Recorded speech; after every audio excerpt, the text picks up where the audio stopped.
안녕하세요, 미설입니다. 오늘은 음식을 맛있게 잘 만드시는 방법을 알아야 음식을 하고 싶으실 테니까 사람이 어떤 음식을 먹을 때 맛있다라고 생각하는지에 대해서 알아보려고 합니다. 우리가 요리를 할 때 같은 재료로 같은 레시피를 통해서 만들었는데 왜 맛이 달라질까요? 손맛 때문일까요? 오늘 양념장 기가 막혔네. 생각보다 내가 만들었는데 맛있는데? 아까 내가 간장을 얼마나 넣었더라? 야, 그 사람 레시피 기가 막힌다.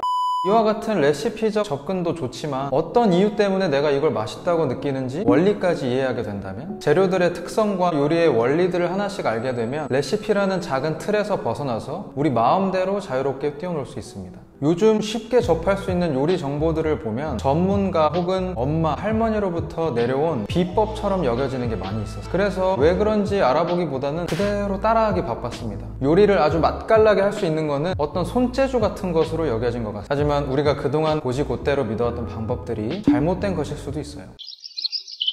대표적인 예로 19세기 독일에 살았던 유스투스 폰 리비히라는 화학자이자 요리과학자는 스테이크를 구울 때 고기 표면을 높은 온도로 지지면 육즙을 안에 가둘 수 있다고 생각했습니다. 뭔 소리냐면, 우리가 좋아하는 스테이크를 센 불에 겉면을 빨리 익혀주면 딱딱해진 표면이 고기 안에 있는 육즙을 가둬놓는다고 생각했어요. 그때부터 이 이론은 무려 150년 동안 정석으로 받아들여졌습니다. 에스코피에르를 비롯한 당대 유명한 셰프들도 그대로 그 방법을 따라했어요. 아무런 의심도 하지 않고. 하지만 미국의 식품과학자, 제가 존경하는 해럴드 맥기가 약 20년 전에 그 방법이 틀렸다는 것을 밝혀냈어요. 우리가 알고 있던 당연하다고 생각한 상식에도 유통기한이 있을지도 몰라요. 지금부터는 이 미역국이라는 아주 친숙하고 만들기 쉬운 국민 음식을 통해서 제가 지금까지 설명했던 것을 적용해 보도록 하겠습니다. 그냥 나중에 물 넣고 끓여도 되지만 집에 남아있는 채소와 팥뿌리 그리고 버섯, 다시마를 넣어줘서 감칠맛이 배어있는 육수를 만들어줬어요. 그리고 두 번째, 모든 재료는 뜨거운 열을 만나게 되면 원래 갖고 있는 본연의 다양하고 풍부한 화합물을 만들어내요. 그리고 사람은 그 화합물을 맛있다고 느끼기 때문에 이 오늘의 주 재료인 전복과, 그리고 전복과 잘 어울리는 엔초비라는 감칠맛 폭탄을 잘게 다져서 표면적을 넓게 해준 다음에 튀기듯이 볶아줬습니다. 이 과정은 참 제가 중요하게 생각하는데, 미역을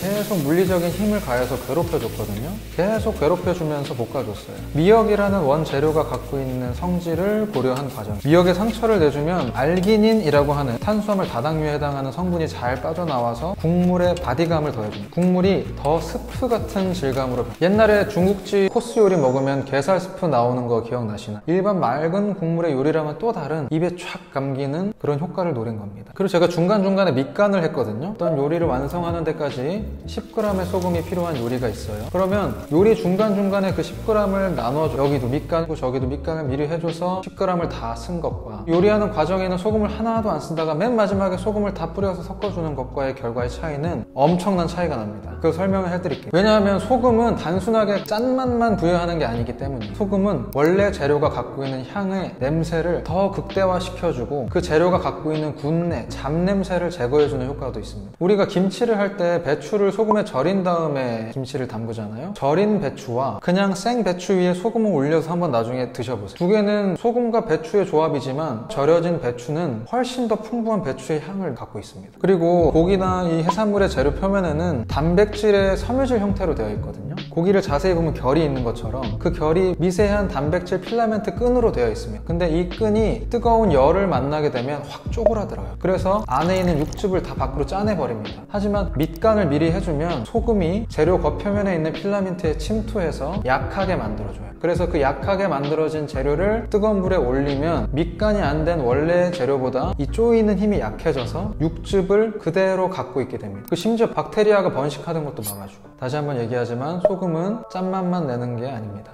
밑간의 중요성! 이걸 왜 해? 또 새로운 팬 설거지 귀찮게 이걸 왜 하는 거야? 여러분, 이게 뭐냐면 프랑스에서는 이걸 퐁라고 부른다고 합니다. 영어로는 파운데이션. 파운데이션이 무슨 뜻입니까? 기반, 기초가 된다는 뜻이잖아요. 그러니까 맛의 기반이 되는. 뜨거운 팬 위에 재료를 올리면은 아까 얘기했던 그 단백질 안에 포함된 감칠맛을 내게 해주는 게 아미노산이라고 했잖아요. 그 아미노산이 뜨거운 열을 만나서 갈색깔로 들러붙은 겁니다. 거기다가 아까 만들어준 육수를 부어줘서 디글레이징을 해줬어요. 맛이 응축된 아미노산 덩어리를 하나도 남김없이 미역국에 넣어준 겁니다. 제가 귀찮지만 이 여러 가지 과정을 추가한 이유가 도대체 뭘까요? 조화를 깨지 않는 선에서 미역이나 전복 같은 원재료의 특성을 고려하고 뜨거운 열이라든지 물리적 힘을 가해서 더 다양한 향과 맛 분자들을 생성해주기 위해서 이런 과정을 추가했습니다. 이 포인트들이 추가되면 그냥 물 넣고 미역 불려서 끓인 거랑은 전혀 다른 결과물이 완성되게 됩니다. 이렇게 하면 맛이 없을래야 없을 수 우리가 맛있는 음식을 평가하는 기준은 혀로 느끼는 맛, 질감, 향 이 세 가지가 조화를 이루어야 됩니다. 근데 그 중에서도 우리가 가장 많이 간과하는 게 바로 향입니다. 맛있는 음식을 와 이거 풍미 기가 막힌다 라고 표현한다거나 요리의 후반부에 향신료라든지 참기름이나 들기름 다양한 후각을 기반으로 한 윤곽을 잡아주는 것도 우리의 코로 느끼는 향이 입으로 느끼는 맛 이상으로 큰 영향을 끼치기 때문입니다. 김치찌개 열심히 끓여놓고 맨 마지막에 인도에서 먹는 향신료를 때려 박으면 바로 인도로 여행을 아니면 열심히 뭐 해놓은 다음에 스촨 후추랑 팔각 뭐 이런 거 넣어가지고 같이 끓여버리면 바로 마라탕처럼 느껴질 겁니다. 자, 지금부터 우리가 먹는 과정을 한번 떠올려 볼게요. 음식을 입안에 한 입 넣습니다. 맛과 이 질감이 입안에서 어우러지면서 우리 혀에서는 단신, 쓴, 짠 그리고 마지막 우마미, 감칠맛까지 총 5가지의 맛을 감지합니다. 하지만 후각은 우리가 음식을 씹을 때 순식간에 발생되는 수천 가지의 향 분자들을 탐지하게 됩니다. 혹시 비 오는 날 좋아하세요? 저는 비 오는 날의 그 특유의 냄새를 참 좋아하는데 학계에서는 페트리코라고 부른다고 해요. 이 단어는 바위를 의미하는 그리스의 페트라라는 단어에서 따왔다고 합니다. 평소 우리 주변 땅 위에는 바위나 돌, 콘크리트에 미세하게 보이지 않는 구멍이 존재하는데 그 구멍 속에 대지에 있는 식물이나 땅의 향기 아로마들이 평소에는 그 미세한 구멍에 갇혀 있다가 하늘에서 빠른 속도로 떨어지는 빗방울이 작은 분자로 쪼개져서 그 미세한 구멍 속에 들어있던 식물, 흙 이런 향기 아로마를 같이 머금고 하늘로 날아오르기 때문에 우리가 그 향기를 맡을 수 있다고 해요. 비냄새의 원리와 비슷하게 원래 형태의 음식이 우리 입안에 들어와 씹는 과정을 거치게 되면 수많은 휘발성 향 분자들이 만들어지고 그 분자들이 우리 입 안에 공기 중으로 날아올라서 우리 코, 후각 수용체에 닿게 됩니다. 정리하자면 우리의 혀가 5가지 맛에 대한 정보를 수집한다면 우리의 코는 그보다 훨씬 다양한 섬세하고 풍성함을 느낄 수 있도록 도와준다는 뜻입니다. 우리가 음식을 먹을 때 이 후각을 도와주지 않는다면 맛있는 음식으로 평가받기 어렵다는 뜻입니다. 그렇기 때문에 이 음식의 향을 돋보이게 하기 위해서 다양한 요리 기법들이 생겨나게 됐고 그 중에 대표적인 것이 음식을 만들 때 알코올을 같이 첨가하는 거예요. 보드카를 넣는다거나 백화수복을 활용한다거나 알코올을 넣는 순간 물에 끓는 점이 낮아져서 더 많은 향기 분자가 휘발될 수 있도록 도와주고 고기, 해산물 이러한 원재료에 우리가 맛있다고 느껴지는 향기 화합물은 대부분 지방세포 안에 갇혀 있습니다. 잘 알다시피 물은 지방과 섞이지가 않죠. 하지만 알코올은 지방과 섞일 수가 있어요. 그래서 알코올을 요리할 때 첨가하게 되면 지용성 향 화합물을 끌어내기가 아주 좋습니다. 결과적으로 음식에서 더 맛있는 냄새가 나게 되죠. 그리고 중식 만들 때 처음에 파, 마늘, 생강을 비롯한 다양한 향신채를 먼저 기름에 볶아줍니다. 향을 내기 위해서. 알리올리오 만들 때에도 진짜 잘하는 집에 가면 다진 마늘로 먼저 올리브오일에 기름을 내주고 다진 마늘 버리고 그 다음에 편마늘을 또 썰어서 넣는 등 향에 집중하는 조리법이 많습니다. 더 쉬운 예로 편의점에 가면은 딸기우유 있을 거예요. 뒤에 보세요. 딸기가 0%고 딸기 향만 첨가돼. 게맛살에도 게살은 안 들어있고 게맛 향이 첨가돼 있습니다. 난생 처음 들어본 화학물질. 먹을 때 향이라는 것이 우리 인간에게 끼치는 영향력이 굉장히 크다는 것을 알 수가 있습니다. 관련된 아주 재미있는 연구가 있어서 2015년에 발표된 연구 자료인데 예일대학교의 신경생물학자 고든 셰퍼드는 마실 때 느끼는 풍미의 80%가 냄새 분자에서 나온다. 먹을 때 생기는 작은 분자들이 폐 안으로 그냥 빨려 들어가서 향이 사라져 버리지 않도록 우리의 목구멍에 공기 장막이 생성된다라는 것을 발견했다고 합니다. 이게 무슨 말이냐면 여름에 가게들이 안에 에어컨을 틀어놨기 때문에 안쪽에 시원한 공기가 바깥쪽으로 빠져나가지 못하도록 입구 쪽에 에어 커튼이 설치되어 있는 거 본 적 있으시죠? 이 밖으로 나갈 때 윙 바람이 내려오면서 안쪽에 시원한 공기가 바깥으로 나가지 못합니다. 비슷하게 우리가 음식을 먹을 때 씹는 과정을 단층 촬영을 해보니까 씹을 때 나오는 향 분자가 바로 몸 안쪽 폐 안으로 빨려 들어가서 사라지지 않도록 이 목 안에 에어 커튼과 비슷한 형태의 공기 장막이 생겨난다는 것을 이 셰퍼드 아저씨가 발견해낸 겁니다. 평소에는 후각이 얼마나 중요한지 잘 모릅니다. 근데 우리가 아파가지고 코맹맹이가 되면은 음식을 먹을 때 맛이 안 느껴지고 어렸을 때 한약 드셔보세요. 그 쓴 한약을 코를 막으면 꿀떡꿀떡. 똑같은 원리로 와인을 마실 때 와인을 입에 머금고 있어도 향이 느껴지지만 이건 불완전한 자극입니다. 오히려 와인을 삼킨 직후에 와인의 본연의 향을 느낄 수 있게 됩니다. 위스키도 마찬가지. 얼큰한 알코올을 팍 넘길 때 혀에 머물고 있을 때도 향이 좋지만 삼킨 직후에 알코올을 타고 넘어오는 위스키 특유의 향이 그래서 커피 로스터들도 새로운 블렌딩을 시도한 다음에 테스팅을 할 때 이렇게 마시는 것도 비슷한 원리에서 나온 자연스러운 습관이라고 할 수 있겠습니다. 우리가 음식을 먹을 때 우리의 후각과 미각을 포함한 다양한 몸의 감각들이 뇌로 신호를 보냅니다. 이때 뇌는 더 조화롭고 더 다양한 맛과 향 분자를 느낄 때 맛이 좋다라고 평가를 내립니다. 인류학자 리처드 랭엄은 음식을 먹을 때 영장류는 혀의 감각신경으로 맛뿐만이 아니라 분자의 크기와 감촉까지도 인식한다. 그리고 제가 정말 가보고 싶은 덴마크의 발효를 베이스로 한 식당 노마의 수장 르네 레드제피도 맛이라는 관점에서 가장 중요한 부분은 발효이고, 발효 과정은 큰 음식 분자 사슬을 훨씬 작은 요소로 분해하기 때문에 우리가 더 맛있다고 느껴진다라고 말하고 있습니다. 뭔 소리냐면 쉽게 얘기해서 이 뇌라는 컴퓨터가 수집된 정보를 연산하는 과정을 통해 맛을 평가하게 되고, 이 평가에 좋은 점수를 얻기 위해서는 더 다양하고 작은 맛과 향 분자를 생성해내고 그것들을 더 조화롭게 만들어줘야 돼요. 미국을 비롯한 전 세계 식품 대기업들이 회사 자체적으로 사내 연구팀을 따로 두고 이 수천만 달러, 이 천문학적인 비용을 써 뇌 영상 검사를 비롯한 첨단 기술을 써가면서 음식의 맛과 향이 인체의 감각을 자극하는 경로를 찾기 위해 노력하고 있다고 합니다. 참고로 설탕을 먹을 때랑 마약을 복용했을 때 느끼는 쾌락은 똑같은 뇌의 신경회로를 거친다고 합니다. 섬뜩하네요. 특히 기업들은 이 블리스 포인트, 굳이 의역을 하면 지복점이라고 하는 포인트를 찾기 위해 혈안이 되어 있는데, 이 지점이 뭐냐면 너무 맛있지도, 그러니까 너무 짜거나 달지도 더 소비자들이 자주 손이 갈 수 있도록 인간이 가장 맛있다고 느끼는 환상의 지점인 거죠. 또 설탕, 지방, 소금을 그냥 사용하는 게 아니라 이 물리적 형태와 구조를 더 작게 바꿔가지고 소비자들이 더 빠르고 강렬한 자극을 받아서 그 맛에 중독되고 더 많은 판매로 이어가기 위해서 노력하고 있다고 해요. 이런 사실만 봐도 인간이 음식을 먹을 때 느끼는 메커니즘이라는 게 분명히 존재한다는 것을 알 수 있어요.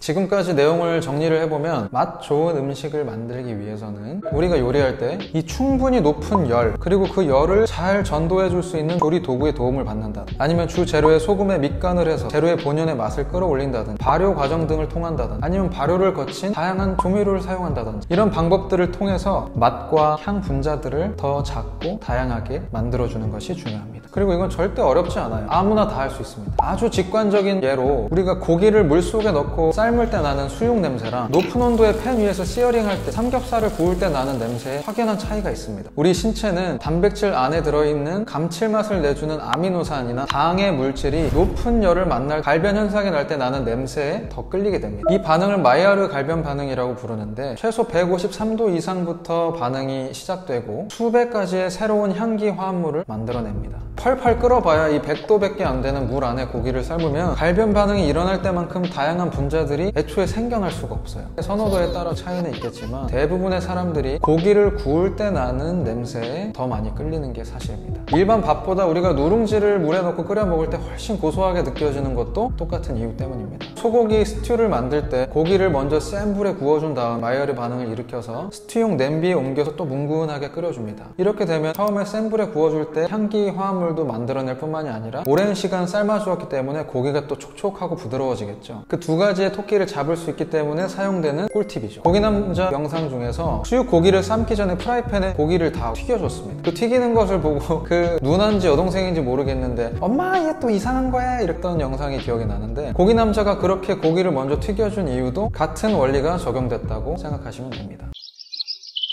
여러분 어떤 음악 좋아하세요? 좋은 음악은 베이스를 비롯한 여러 비트와 섬세한 악기, 보컬이 있는 노래라면 목소리, 가사, 이런 모든 것들이 층층이 적절하게 배치돼야 좋은 음악이 됩니다. 이 얘기를 제가 왜 했을까요? 요리를 할 때도 여러 단계와 과정들이 적절하게 쌓일 때 좋은 결과물이 나옵니다. 맛이라는 것은 여러 레이어가 쌓일 때 빛을 발하게 됩니다. 마치 여러분이 밖에 마실 나갈 때 여러 레이어를 쌓는 것처럼, 아니면 포토샵으로 얼굴을 보정할 때 여러 레이어를 하는 것처럼, 초등학생이 학교에서 요리 수업을 받을 때든 전문 셰프가 주방에서 요리를 할 때든 레이어를 잘 쌓을 수 있는 기회는 누구에게나 주어집니다. 이때 만나게 된 각각의 과정 속에서 누가 더 맛의 원리에 입각한 레이어를 정성스럽고 조화롭게 쌓아 올렸느냐, 재료들의 맛과 향과 질감, 이 세 가지의 조화를 위해서 어떤 과정을 창의적으로 추가하였느냐, 거기서 맛의 차이가 나타나게 됩니다.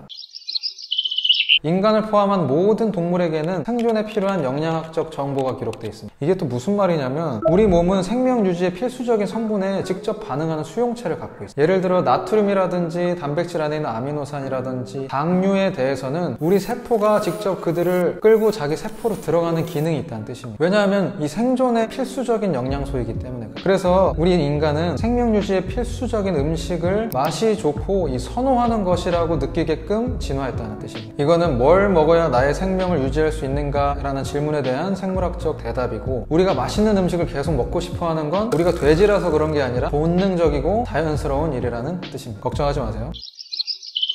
자, 정리해 보겠습니다. 요리뿐만이 아니라 세상에 존재하는 모든 일에는 단계가 있고, 그 단계들은 독립적으로 존재할 수 없고 모두 연결돼 있다고 개인적으로 생각합니다. 혼자서 양말을 신는 일부터 지구 바깥으로 로켓을 쌓아 올리는 거대한 프로젝트, 모두 이 각 단계마다 각 담당자 및 기술자들의 섬세한 감각과 협조, 경험, 실력들이 쌓여서 모두 다 한데 어울러서 나타난다고 생각합니다.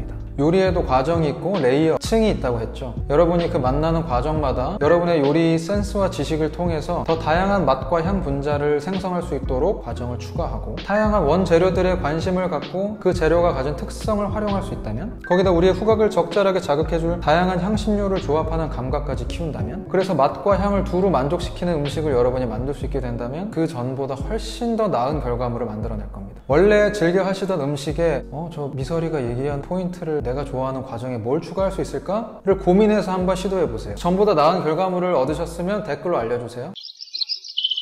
요즘 현대를 사랑하는 많은 사람들이 저를 포함해서 아침에 일어나서 이부자리를 정리하고 물 한 잔 마시고 내 작업 공간을 깨끗하게 청소하고 이런 리추얼적 행동을 많이 하는데 왜 그럴까요? 이런 작은 행동들은 우리가 실제 세상을 살아가면서 하는 일에 의미를 부여할 수 있도록 도와주고, 작지만 몇 안 되는 성취감을 주기 때문에 스스로에게 효능감을 느끼도록 도와주는 것 같아요. 음식을 만드는 게 되게 귀찮은데 같이 함께 음식을 만들자고 제안하는 이유는 이 긴장감을 쉽사리 놓지 못하는 현대사회를 살아가는 우리들에게 생각보다 큰 정서적 안정감을 가져다 주기 때문에 그렇습니다. 제가 그런 것들을 많이 느꼈고 도움받았어요. 의미가 부여된 준비하는 과정부터 만들어진 음식을 나누는 과정은 단순히 밥 한 끼에 그 이상의 영향을 줍니다. 우리 스스로의 몸과 마음의 건강을 위해서 함께 직접 요리하는 시간이 조금씩 늘어났으면 좋겠습니다.